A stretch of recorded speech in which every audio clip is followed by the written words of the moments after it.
रामायण जब अशोक वाटिका में जब पहली बार सीता माता को बगीचे में मिलते हैं तो एक दूसरे को प्रेम हो जाता है और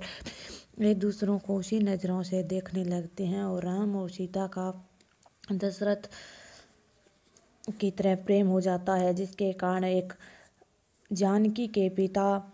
वो अपना एक धनुष तोड़ने का रखते हैं, जिसमें राम ने धनुष तोड़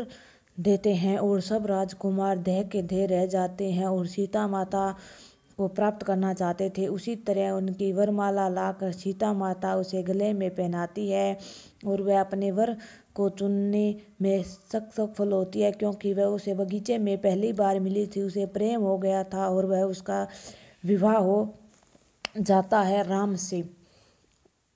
जब उसके पिता चाहते थे उसी तरह हो जाते हैं। जब वह 14 वर्ष वनवास में गए हुए थे तब उन्होंने एक हिरन को देखा था, उसे बहुत प्रिय लगा और उन्होंने लक्ष्मण और राम को कहा कि मुझे यह लाकर दो, बल्कि वो तो रावण की रचावी ही लीला थी जिसमें रावण सीता माता को उठा ले जाता है और राम और रावण का युद्ध होता है, जिसमें भयंकर युद्ध होता है और आखिरकार में जिसमें बाण चलाते जाते हैं एक दूसरे पर, किसी को नहीं होता। लेकिन एक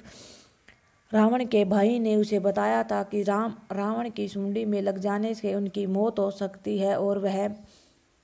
हार जाता है, जिसके कारण उनके सारे राक्षस मर जाते हैं और आखिरकार हनुमान की विजय होती है और लव कुश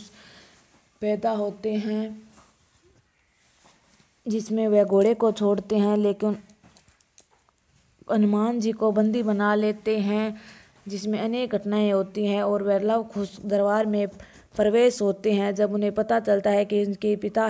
राम है तो वह अपनी सीता माता को फूल चढ़ाने आते हैं।